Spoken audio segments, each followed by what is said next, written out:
In what some are calling a risky move, Republicans in the state Senate refused to approve a bill that would grant $2 million of funding for the Colorado Department of Safety.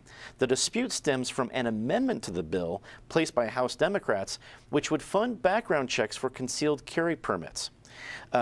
David, you're by far our gun expert here, so when it comes to background checks, you'll know the information here. But procedurally, it seemed like a risky move because they kicked it back to the House, and if they don't knock off that amendment, the bill dies. Do you think it was a risky move? And tell us more about what the funding would go towards. Well, I think it was a responsible move given where we are right now. According to Sheriff Steve Reams of Weld County, when they process concealed carry permits, because you go to the sheriff and then the sheriff sends fingerprints to the FBI, which takes quite a while often, and also sends information to the CBI. He says the CBI is doing its part of the process within 2 or 3 days.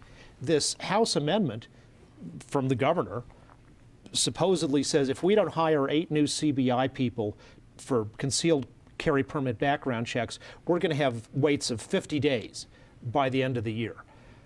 I don't understand how you go from a 2 or 3 day wait now to this 50-day situation, and I will say the media reports on this haven't done any work at digging into what's the cause of this discrepancy. I will also say that this current administration is terrible about any kind of forecasting on background checks. When they passed the Bloomberg bill in 2013, it came along with a fiscal note that said, because of this bill, there are going to be 200,000 additional background checks in Colorado on private sales. Well, as it turned out, the number of background checks on private transactions actually declined after they passed the bill. But they appropriated the money with the fiscal note and made their fiscal planning on 200,000 more. So the forecasting record is weak. I think it's crazy for the House to say, okay, we've got this bill which started out on things that everybody agrees in, more money for rape kits, things like that, and the Senate's completely willing to pass that. But the House is saying, no, unless we get the 8 extra bureaucrats, then no rape kits for anyone. Mike, I guess I can understand the problem with the House amendment. I get that with the problems over the predictions of how much it's going to be. But procedurally, it's still a risky move. Really get that? A little bit. But procedurally, it's still a risky move because they didn't send it to a compromise committee or anything like that. They just sent it right back to the House. And I think, while we're not talking about the whole state budget, we're talking about $2 million for the Department of Safety. That will look extremely bad. You can win the logical argument, but lose the argument in the court of public opinion, I guess would be my point. As you look at the situation, what do you think? Let me go back to the Cory Gardner model again. The idea that I believe the state Senate is shooting itself, as long as we're on guns, in the foot.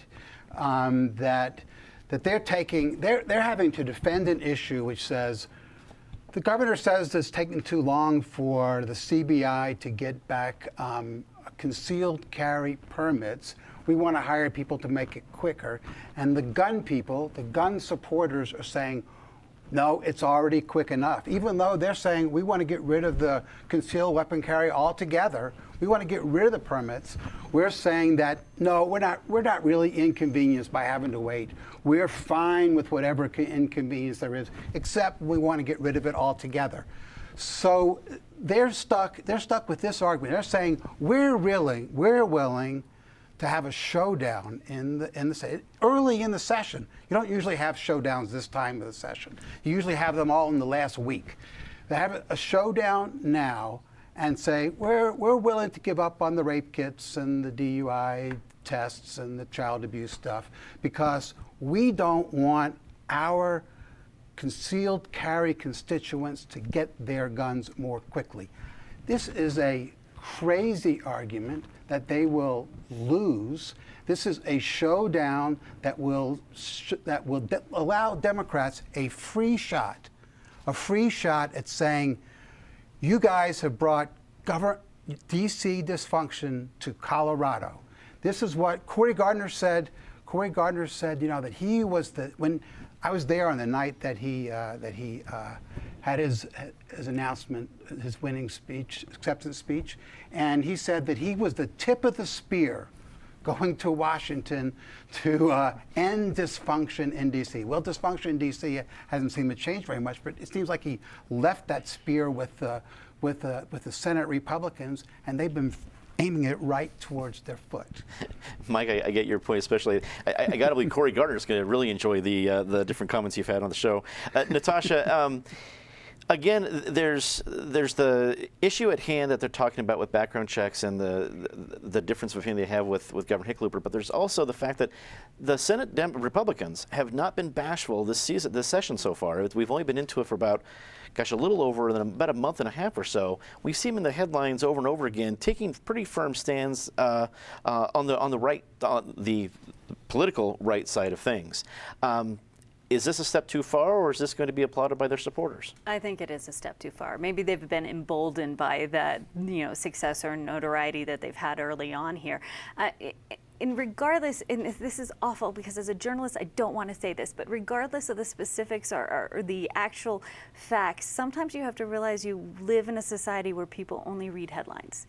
I mean, how often do we hear someone say, "Oh, I don't know the facts. I just read the headline." Like I didn't read the article. I read the headline. And in this particular situation, the headline against them is not good. And that's where sometimes you have to make compromises. I think about like the old pro and con list. You sit down and make the pros and the cons of what you're fighting for, or what is this the effective way to reach the end goal that they want with background checks? Probably not. There's better ways to do that. And instead, they've made this into a bit of a media circus, and I don't think that's going to play out well for them. Alicia, do House Democrats take advantage of the position they're in and go ahead and refuse to take off that amendment and let it die and see what happens? I don't know if that's the right move at the end of the day. I mean, at the end, it looks to me like they're going to shoot each other's hostages, and I'm not really sure what, what good that does. At its core, this is a cynical move by Senate Republicans to defund a program that they disagree with, that they don't have the votes to repeal in the legislature. This money is set up as fees. This money that CBI wants to do these background checks. And the CBI says it's about a 45-day wait now. I have no reason not to trust the CBI in their estimates, and that the wait will grow longer if they don't get these 8 processors. If it goes beyond 90 days, Colorado law says that the sheriffs who are processing these concealed carry background permits have to move forward without the background check. And I think that's the ultimate aim. And that's not good for Colorado.